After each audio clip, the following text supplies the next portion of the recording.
Si je veux parler de nouvelles versions, je préfère d'abord revenir à la base. Je commence aujourd'hui un nouveau mois à thème avec le Menacor March. Oui, j'ai parlé de tout un genre de Transformers le mois dernier, et j'arrive sans problème à remplir ce mois-ci avec un seul personnage, ou plutôt avec une équipe complète qui se trouve former l'un de mes combiners préférés. Menacor est un combiner qui ne fonctionne pas. Ses membres ont tous un problème et ne s'entendent jamais. À cause de ça, ils n'arrivent pas à travailler ensemble pour former un menaceur compétent, ce qui se termine souvent en une brute dangereuse pour tout le monde, et surtout ses alliés. Motormaster est censé diriger l'équipe, ce qu'il fait un peu trop bien. Tous les autres ont peur de lui, et c'est une brute sans cœur qui s'amuse à désactiver ceux qu'il juge inférieurs. Dead End est un nihiliste, certain que l'existence n'est qu'une illusion brève sans but et sans raison d'être, qu'il compense par une attention à son apparence, qui n'est pas sans rappeler le knockout plus récent qu'on connaît bien. Wild Rider est le fou de l'équipe. Il n'a peur de rien et n'entretient aucune pensée cohérente tout en voulant s'imposer comme maître de la route. Il ne fait attention à rien et pourrait causer plus d'accidents par hasard qu'en essayant de les provoquer. Dragstrip vit pour la victoire. Il est prêt à tout gagner dans tout ce qu'il entreprend, jusqu'à préférer la mort plutôt que la moindre défaite. Mais s'il y a bien un avantage à cette façon de penser, c'est que ça fait de lui un adversaire de taille et lui empêche d'être tué par les autres Stunticons qui le détestent tous. Et enfin, Breakdown est le Red Alert des Stunticons.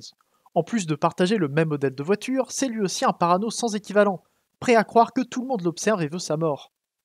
Il ne veut pas sortir du lot de peur de se faire remarquer par ceux qui se cachent dans l'ombre, et serait prêt à se faire disparaître s'il pouvait faire taire toutes les voix autour de lui.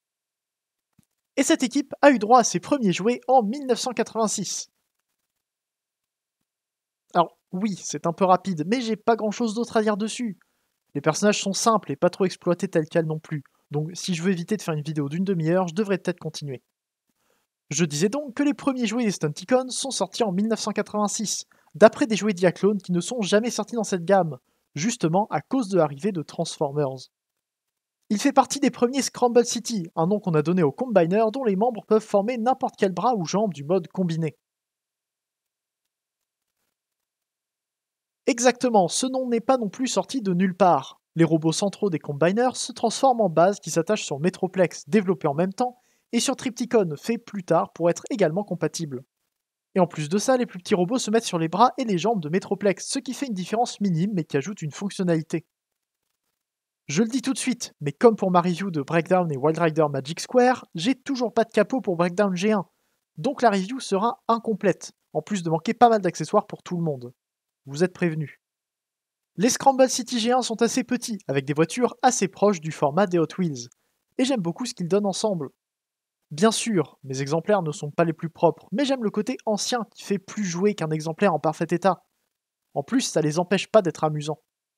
Niveau style, ils sont relativement réalistes avec quelques simplifications dues à leur âge. C'est déjà bien d'avoir des voitures reconnaissables alors qu'ils n'avaient même pas les droits. Je commence avec Breakdown, comme ça c'est fait. C'est une petite Lamborghini Countach d'un blanc un peu passé, avec un capot normalement rouge mais qui s'est fait la malle il y a bien longtemps sur celui-là. Du coup, on reconnaît un peu moins la voiture. J'aime le bas de caisse en bleu qui apporte une couleur secondaire très bien placée, et les vitres peintes ajoutent au côté réaliste de la voiture. Et bien sûr, d'en dessous, c'est juste un robot un peu replié, mais c'est le principe des Scramble City. Puis on a Wild Rider, qui doit être celui que j'aime le moins. C'est une jolie petite Ferrari 308, le genre qu'on n'aura jamais avec licence à cause des restrictions de la marque. J'aime bien ce gris foncé, mais j'ai un peu de mal avec les vitres rouges, surtout que la partie centrale du pare-brise est peint, alors que le reste est en plastique rouge sans peinture sur les séparations des vitres. En fait, c'est pas tant la couleur qui me fait bizarre plutôt que l'aspect plus simple de la voiture qui se voit derrière et en dessous. Il faut dire que s'il me plaît moins, c'est justement parce qu'il est plus simple que les autres. Ensuite, Daden est une très belle Porsche 928, un modèle particulier avec ses phares escamotables mais qui sont toujours visibles sur le capot. Sa couleur aussi est particulière, et vous remarquez qu'en plus de ne pas avoir toutes les pièces, il manque aussi plusieurs autocollants. Dead End est donc ici plus proche de sa version cartoon, sans la jolie bande jaune qui parcourt normalement tout le dessus de la voiture. Comme pour Breakdown, ses vitres sont toutes peintes, et j'ai l'impression qu'il a plus d'applications de peinture que les autres grâce à ça. Donc, même si les axes des roues sont rouillés et que le capot tombe un peu à l'avant, Dead End reste une voiture réussie. Et le dernier et plus reconnaissable reste Dragstrip, et c'est là que j'ai un problème. Dragstrip G1 est une Tyrrell P34, une voiture de Formule 1 à 6 roues, une innovation pas forcément plus rentable qui a apparemment fait changer les législations de ce sport. Mais je dois avouer que je n'y connais pas du tout, donc si vous voulez en savoir plus, je suppose qu'il faudrait plus vous tourner vers Magnus. On a donc sur lui une belle couleur jaune profond avec une vitre noire. Et vous voyez que sur le mien, la vitre est grise. Alors oui, ça pourrait être le signe d'une contrefaçon. Mais entre le métal dans le dos et la marque de fabrique sur le jouet, je ne sais pas si j'ai pas juste un exemplaire un peu étrange. Dans tous les cas, ça reste le Stunticon le plus connu, et c'est pas pour rien. Le moteur chromé et la forme unique de la voiture rendent Dragstrip très particulier. En plus, il est plutôt fin, ce qui me plaît bien. Et comme les autres, il perd des détails dans ce mode puisqu'il n'a pas ses autocollants. Et contrairement aux autres, il ne regarde pas la route en mode voiture. C'est vraiment le plus unique du lot. Et on peut passer au chef de l'équipe, littéralement le maître de la route. Motormaster est un petit camion noir avec une remorque grise d'un modèle différent du camion d'Optimus. J'adore ce camion, et c'est une grande partie de ce pourquoi j'aime Menasor. Il est très petit, bien trop petit en fait pour être à l'échelle avec les voitures, mais ça le rend mignon, en plus de donner un camion avec remorque d'un seul tenant. Et ce camion justement n'a que 6 roues qui fonctionnent, parce que 2 sont moulées en place et 2 autres servent d'axe pour une transformation. Je dois dire que le coup des roues qui servent pour la rotation, c'est très malin. Mais justement, la remorque ne tourne pas. Motormaster n'est donc pas grand chose de plus qu'une brique avec une cabine à l'avant. Mais c'est une jolie brique. J'aime bien les autocollants violets, avec une séparation de la ligne sur la remorque à cause de la transformation, ce qui a causé leur interprétation comme 2 remorques à la suite, dans au moins un épisode du cartoon G1. Et tous ensemble, les Stunticons font une bonne équipe. Comme j'ai dit plus tôt, Motormaster n'est pas assez grand pour être à l'échelle, mais ça reste un bon petit set de voitures, déjà plutôt amusant tel quel. Et j'aime bien les mettre contre mes Protectobots, la seule autre équipe de Combiner G1 que j'ai. Avant de passer au mode robot, je parle vite fait du mode base de Motormaster. La transformation est très simple, suffit d'ouvrir le torse et d'écarter les jambes. Je découvre d'ailleurs ce mode un peu en faisant la review, puisque je la tourne alors que je viens de recevoir une tête pour mon Motormaster. Donc, vous avez de la chance. Je fais une review un peu plus complète que ce que j'aurais pu faire si je l'avais sorti il y a un mois. Alors par contre, la base reste un petit peu anecdotique. La plateforme accueille un seul Stunticon, ou le drone voiture que je n'ai pas et qui sert de torse pour Menasor. On revient donc à la transformation en partant du mode alternatif de Motormaster. La remorque formera tout le robot et la cabine sera sa seule instance de Kibble. Il reste simple, mais les voitures le sont encore plus. Dragstrip doit tourner son moteur pour pouvoir déplier ses jambes, ce qui ajoute une étape unique. Breakdown et Dead End doivent s'étirer pour retourner les jambes par le côté, dans un style que je ne connais pas chez beaucoup de Transformers. Et Wild Rider est de loin le plus simple, puisqu'on n'a qu'à tirer ses jambes et baisser son capot. C'est dommage parce qu'en fait, il n'a rien de particulier. Et puisque j'étais lancé sur Motormaster, je continue avec lui. Il n'est pas beaucoup plus qu'une grande brique grise avec des chaussons camion et une grande capuche. Motormaster au final est un robot G1 mais sans trop de keyballs. À cause de la difficulté qu'il y avait de faire des combiners entièrement interchangeables, je suppose que c'était difficile d'intégrer les modes alternatifs, donc ils ont fait le minimum avec Motormaster. C'est un ensemble de rectangles et la cabine est là pour justifier qu'il y a un mode véhicule. Au final, c'est un peu comme Silverbolt qui est un robot vite fait replié sous un Concorde rajouté à la va-vite derrière. Mais je l'aime quand même beaucoup.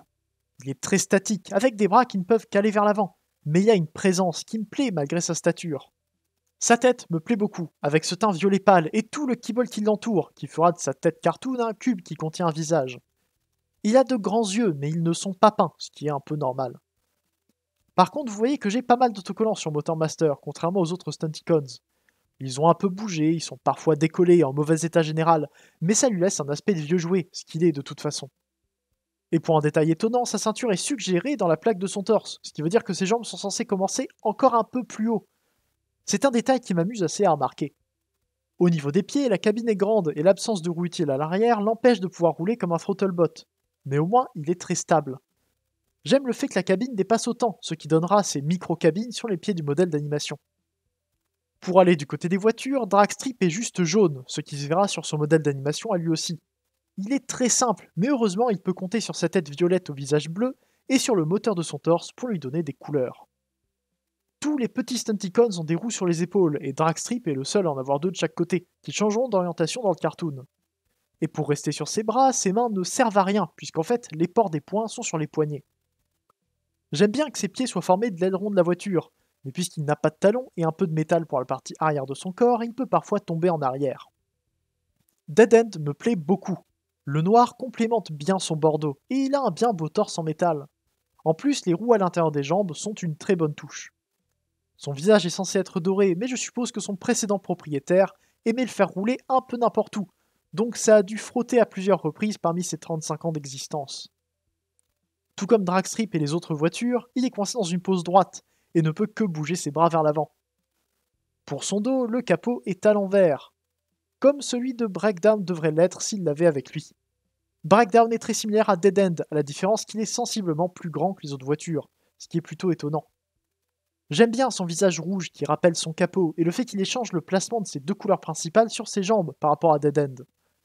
C'est juste un petit détail, mais ça rend les deux robots plus différents, puisqu'on peut remarquer facilement qu'ils suivent la même idée.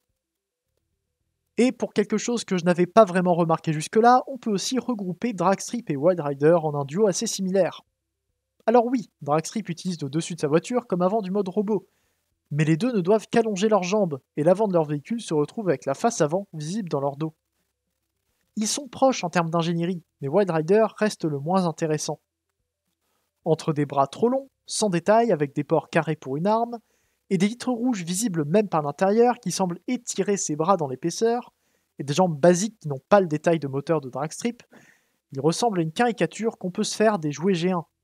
Il est simple à l'extrême et n'utilise pas sa transformation de façon unique. Je suis peut-être un peu dur avec lui, mais c'est qu'il est loin de m'amuser autant que les autres, surtout que son capot et ses bras s'entraînent les uns les autres quand je le bouge ou je le transforme. Mais ses défauts diminuent quand on regroupe les Stunticons. Motormaster domine l'équipe de toute sa hauteur et semble être une énorme statue grise parmi des voitures un peu plus colorées. C'est quelque chose que j'aime bien parmi les équipes Scramble City, qui s'est vu effacée dans le cartoon.